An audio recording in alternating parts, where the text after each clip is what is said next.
Hello बच्चों।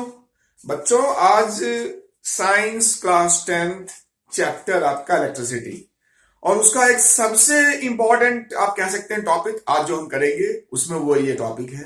आपको दिख रहा होगा सिस्टम ऑफ रेजिस्टर्स। कौन सा टॉपिक है? सिस्टम ऑफ रेजिस्टर्स यानी रेजिस्टर्स जो है जब हम उसको कनेक्ट करते हैं मोर देन वन रेजिस्टर्स तो वो कैसे कैसे कनेक्ट होता है, तो उसी के आज हम बात करेंगे। तो बच्चों जैसा आपको पता होगा थोड़ा जल्दी करेंगे कि जो रजिस्टर्स होते हैं ये आपका हो गया रजिस्टर। सबसे पहली बात इसी को रजिस्टर बोलते हैं, ये इसका सिंबल हो गया। अब अगर आपके पास मोर देन वन रजिस्टर्स है तो उसको हम आपस में कैसे कनेक्ट करेंगे किसी सर्किट में, आज हम उसी को पढ़ेंगे। तो वही है आपका सिस्टम ऑफ रेजिस्टर्स या the resistance of system of resistors जो आपका टॉपिक है। तो अब इसमें क्या करना है बच्चों कि ये जो सिस्टम ऑफ रेजिस्टर्स है ये दो टाइप्स आपको पढ़ने हैं। पहला पढ़ना है रेजिस्टर्स इन सीरीज कॉम्बिनेशन, और फिर दूसरा क्या पढ़ना है रेजिस्टर्स इन पैरेलल कॉम्बिनेशन।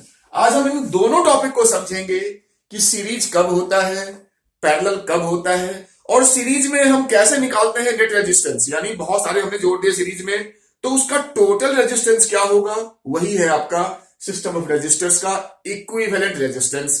फिर जब रेजिस्टर्स को हम पैरेलल में जोड़ेंगे तो उसका टोटल रेजिस्टेंस क्या होगा, यही आज हमारा टारगेट है आज की वीडियो का। तो चलिए स्टार्ट करते हैं। तो सबसे पहला हमारा है कि रेजिस्टर्स को हम जब सीरीज में जोड़ेंगे तो वो दिखता कैसा है, और सबसे इंपॉर्टेंट चीज जिसमें आपको दिक्कत होती होगी ये समझना, सबसे इंपॉर्टेंट कि समझना, क्या समझना कि कोई भी रेजिस्टेंस जो है आपस में जुड़ा हुआ वो कब सीरीज में उसको समझेंगे और वो कब पैरेलल में है। यानी सीरीज और पैरेलल समझना ही इंपॉर्टेंट चीज है। बहुत बच्चों को ना अंत तक ये समझ में नहीं आता है कि जो रेजिस्टर्स यहां पे लगे हुए हैं ये सीरीज में है कि पैरेलल में है, कंफ्यूजन रहता है। तो आज हम उस कंफ्यूजन को बिल्कुल दूर करेंगे, सीरीज और पैरेलल। तो ज्यादा देर के बिना थोड़ा सा इसको स्टार्ट करते हैं बच्चों। तो पहला जो हम शुरू करेंगे वो शुरू करेंगे हम सीरीज में। तो सीरीज में जो मेरा तरीका है वो बड़ा ही सिंपल देसी तरीका है, उसको आप समझिए। मैं एक सर्किट बनाता हूं तब ज्यादा अच्छे समझ में आएगा। ये एक रेजिस्टर, मैंने इसका नाम दे दिया R1, और ठीक इसके साथ दूसरा रेजिस्टर जब आपको ऐसे जुड़ा हुआ हो इसी को बोलते हैं रेजिस्टर्स इन सीरीज। ये दो हो सकते हैं, तीन हो सकते हैं, 30 हो सकते हैं, कुछ भी हो सकते हैं नंबर्स। वन बाय वन अगर ऐसे कनेक्टेड हो ये सीरीज होता है। दूसरा तरीका ही बताऊंगा, पहले मैं इस सर्किट को कंप्लीट कर लूं, क्योंकि ऐसे रेजिस्टर्स को हम क्या करेंगे कि इसको हम एक प्रॉपर सर्किट में बैटरी के साथ अटैच कर लेंगे। ये स्विच लगा दिया, ये आपकी बैटरी, ठीक है। इसके बिना भी आप समझ सकते थे लेकिन प्रॉपर समझिए कि यहां पे आपके इस सर्किट में यहां पे आपका मान लो 10 वोल्ट की बैटरी है, ये स्विच है, ये रेजिस्टर्स है। मैं इसकी वैल्यू दे देता हूं, मान लो ये तुम्हारा 3 ओम का है, ये आपका 2 ओम का है।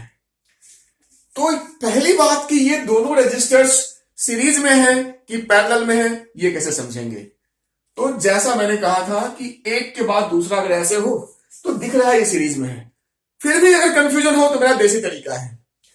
वो तरीका क्या है कि जब आप एक रजिस्टर से ऐसे, सपोज आप मेंटली इस पे वॉक कर रहे हो, पैदल चलते हुए, वॉक करते हुए, अगर दूसरे रजिस्टर तक आप पहुंच गए और रास्ते में कहीं कोई जंक्शन नहीं हो, कोई ब्रांच नहीं हो सर्किट में, तो वो दोनों रजिस्टर जो है आपका सीरीज में होगा। मैं दोबारा बोलता हूं, जब हम एक रजिस्टर से यानी इस 3 ओम से दूसरे रजिस्टर इस 2 ओम तक अगर हम इसमें मेंटली मूव करें इस रूट में, और रास्ते में अगर कोई जंक्शन, कोई ब्रांच, किसका ब्रांच, सर्किट का ब्रांच नहीं हो, तो आपका ये जो रजिस्टर्स हैं वो सीरीज में होंगे और पक्का होंगे।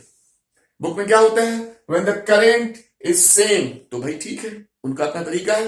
पर बेस्ट तरीका क्या है कि एक रजिस्टर से दूसरे रजिस्टर तक जब आप वॉक करते हुए जाएं, रास्ते में कोई जंक्शन ना मिले, कोई ब्रांच ना मिले, उसको बोलते हैं सीरीज। यहां पे देखो साफ दिख रहा है कि यहां से यहां जाने में कोई ब्रांचिंग नहीं है, कोई जंक्शन नहीं है, तो ये तुम्हारा रजिस्टर्स इन सीरीज है। तो सर ये ब्रांच और जंक्शन क्या है? वो कुछ ऐसा हो सकता है कि मान लो यहीं पे कोई ऐसा कुछ लगा हुआ होता, एक और रजिस्टर लगा होता, या कोई, तो देखो अब जब हम यहां से यहां जाएंगे तो यहां पे रास्ते में एक ब्रांच मिल गया, एक जंक्शन मिल गया जहां से एक रास्ता इधर और एक रास्ता इधर। तो पक्का है कि R1 और R2 इस कंडीशन में सीरीज में नहीं होंगे। अब ये क्या है, ये तो हम बाद की बात करेंगे। सीरीज में नहीं है तो किसमें है वो तो हम बाद में बात करेंगे। अभी हम यही कहेंगे कि जैसे ही इसके रास्ते में एक ब्रांचिंग हो गई, ये आपका सीरीज में नहीं हो सकता है।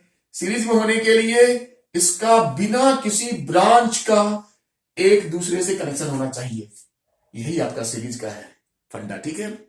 अब है कि सीरीज में जब दो है या दो से ज्यादा, तो उनका इक्विवेलेंट रेजिस्टेंस, उनका नेट रेजिस्टेंस कितना होगा?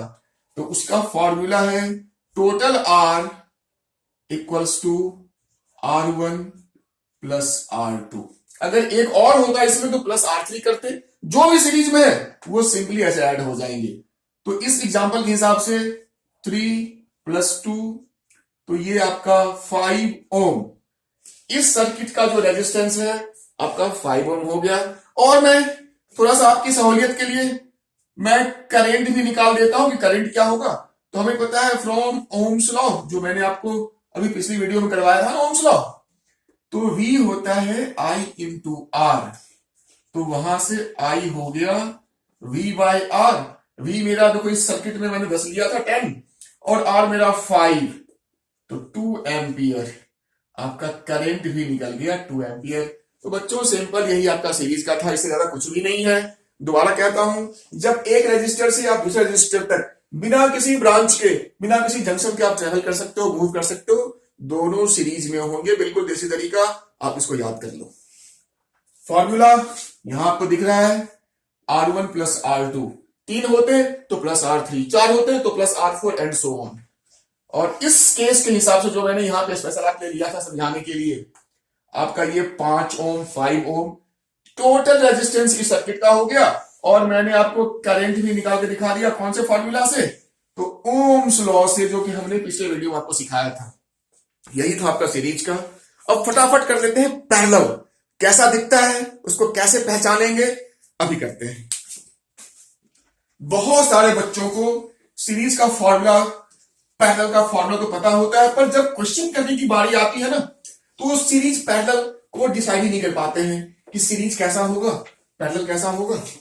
तो अब हम करेंगे पैरेलल वाला केस कैसा होगा, रजिस्टर्स इन पैरेलल। फिगर बनाता हूं, गौर से देखना। ये रजिस्टर मेरा पहला R1 और ये रजिस्टर मेरा दूसरा R2। अब मैं फिर से इसको सर्किट में जोड़ूंगा, जैसा मैंने पहले भी आपको समझाने के लिए किया था। ये मेरी बैटरी और ये रहा मेरा कंप्लीट सर्किट। अभी मैंने इसको 10 वोल्ट ही लिया है। इसको मैंने अभी भी 3 ओम और इसको मैंने 2 ओम ही लिया है।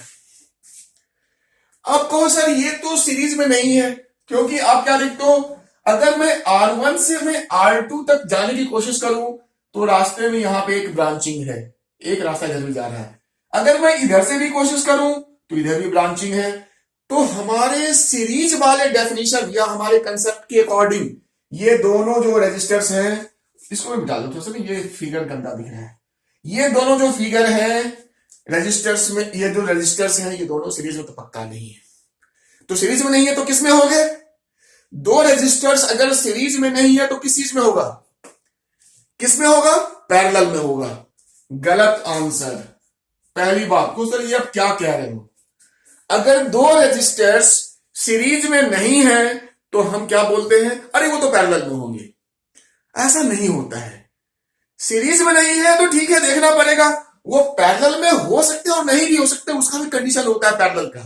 दो रजिस्टर्स अगर सीरीज में नहीं है तो जरूरी नहीं कि वो पैरेलल में ही होंगे। ठीक है, आपकी क्लास में जो लेवल है उसके हिसाब से पैरेलल में जनरली वो होता है या तो सीरीज या पैरेलल। पर ध्यान रखना, सर ने कहा था कि दो रजिस्टर्स अगर सीरीज में नहीं है तो पैरेलल में ही होंगे, ये जरूरी नहीं है। पैरेलल में हो सकते हैं, नहीं भी हो सकते हैं, पैरेलल का अपना कंडीशन होता है। वो कंडीशन क्या होता है पहले वो जानो।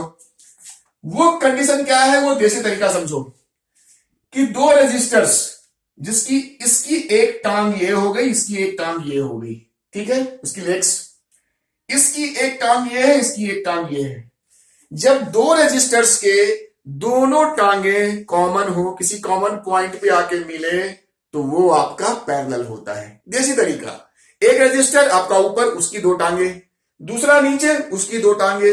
अगर दोनों टांगे आपकी कॉमन है तो ये दोनों रजिस्टर आपके पैरेलल में होंगे। और जो यहां साफ दिख रहा है, R1 की एक टांग इस पॉइंट पे, दूसरी टांग इस पॉइंट पे, R2 की भी एक टांग, एक लेग यहां पे, R2 की दूसरी लेग यहां पे, ये दोनों पक्का पैरेलल है। ये है मेरा देसी तरीका, बिल्कुल आपसे कभी गलती नहीं होगी।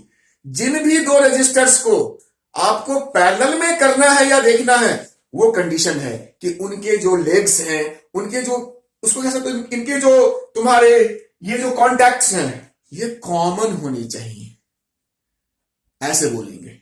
तो ये है आपका पैरेलल का ये कंसेप्ट कि पैरेलल में कैसे पहचानेंगे। सीरीज का मैंने बता दिया, ये था पैरेलल का। वैसे बुक में क्या होता है, इन पैरेलल दोनों के अक्रॉस जो वोल्टेज होता है, दोनों रेजिस्टर्स के across voltage will be same होता है। जितना वोल्टेज इसके अक्रॉस होगा उतना ही वोल्टेज इसके अक्रॉस होगा। तो पैरेलल में वोल्टेज सेम होता है। सीरीज में क्या था, मैं दोबारा यहां लिख देता हूं, इन सीरीज तुम्हारा करंट सेम होता था, करंट तुम्हारा सेम होता था सीरीज में। जैसे तो मैंने बता ही दिया, बुक की लैंग्वेज की बात करेंगे तो यही लिखना पड़ेगा कि वोल्टेज जो होता है वो सेम होता है पैरेलल में। सीरीज वाले में करंट सेम होता था या होता है, ठीक है। तो बच्चों मोटा मोटा यही आपका सीरीज और पैरेलल को कैसे पहचानेंगे उसका ये मैंने आपको बताया। सीरीज में कोई जंक्शन नहीं होना चाहिए, कोई ब्रांच नहीं होना चाहिए दो रेजिस्टर्स के बीच में, किसी भी एक रास्ते में कम से कम। जो पैरेलल की बात करें तो पैरेलल में दोनों के कॉन्टैक्ट्स कॉमन होने चाहिए, हो गया पैरेलल का। अब मजे की बात या काम की बात, इसको मैंने कितना 3 ओम लिया था और इसको मैंने 2 ओम लिया था। अब बात आती है कि सर इन दोनों की वजह से जो इक्विवेलेंट यानी जो नेट रेजिस्टेंस होगा इस सर्किट का वो कितना होगा। तो उसका फॉर्मूला जैसा आपको शायद पता होगा, उसको लिखते हैं 1/R यानी final resistance 1/R1 plus 1/R2। यही आपका फॉर्मूला है। आप इसमें वैल्यू पुट करेंगे। अगर मैं इस केस की बात करूं तो 1/R equals to 1/3 plus 1/2। Solve करते हैं, एलसीएम लिया 6 हो गया, 3 2 जा, तो ये मेरा हो गया 5/6। अब यहां पे बच्चों मैं एक चीज और बताऊंगा जो आप सब गलती करते होंगे। हम जल्दीबाजी में क्या करते हैं कि सीधा लिख देते हैं R इक्वल्स टू 5/6 ओम। ये गलती मैंने नोटिस किया कि बहुत सारे बच्चे करते हैं और जिन्होंने नहीं किया उन्होंने कभी कभी वो उनसे हो जाती है।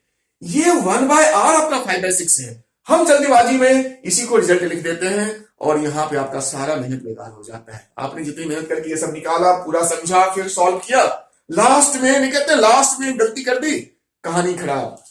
तो क्या ध्यान रखना है भाई, ये आपका 1/R 5/6 था, तो R जो है आपका जस्ट इसको रिवर्स करना पड़ेगा, 6/5 जितना भी हो, ये तो मैंने वैल्यू लिया था उसके हिसाब से, ये आपका आंसर। तो फिर मैं बताता हूं, सीरीज में मैंने कहा था दोनों एक लाइन में होनी चाहिए, करंट सेम होनी चाहिए, वो सीरीज होता है। फॉर्मूला था final R equals to R1 plus R2। ये तो बहुत आसान था करना, इसमें प्रॉब्लम कम है। पैरेलल में बता ही दिया, फॉर्मूला यहां है। गलती हम यहां पे आके खूब करते हैं, हम 1/R को R लिख करके फ्री हो जाते हैं, हमारा काम हो गया, यहीं पे सब कुछ गड़बड़ हो जाती है। ध्यान रखना, आपका 1/R 5/6 था, तो R आपका 6/5 होगा, जो मैंने यहाँ पे एग्जाम्पल लिया था उसके हिसाब से। यही आपका सीरीज और पैरेलल की बात थी। रही बात करंट की, मैं वो भी निकाल देता हूं। ओम्स लॉ से V इक्वल्स टू IR होते हैं, आपको पता है, तो I आपका V/R, V हमने 10 लिया है और आर हमारा 6/5 है, तो सॉल्व करेंगे तो 5 चला जाएगा ऊपर, नीचे 6, तो 50/6, ये जितना भी हो वो तो सॉल्व करने की बात है, इतना ampere. This is your answer. तो आई होप बच्चों आपको समझ में आ गया होगा कि सीरीज और पैरेलल कैसे पहचाने, और पहचानने के बाद कौन सा फॉर्मूला पैरेलल में, कौन सा सीरीज में, फिर कैसे हम करंट निकालेंगे, या जो कुछ भी पूछता है आप इसको कर सकते हैं बच्चों। अगली वीडियो में हम आपको जो नेक्स्ट टॉपिक है वो मैं करवाऊंगा, हीटिंग इफेक्ट ऑफ करंट। ठीक है, ओके बच्चों।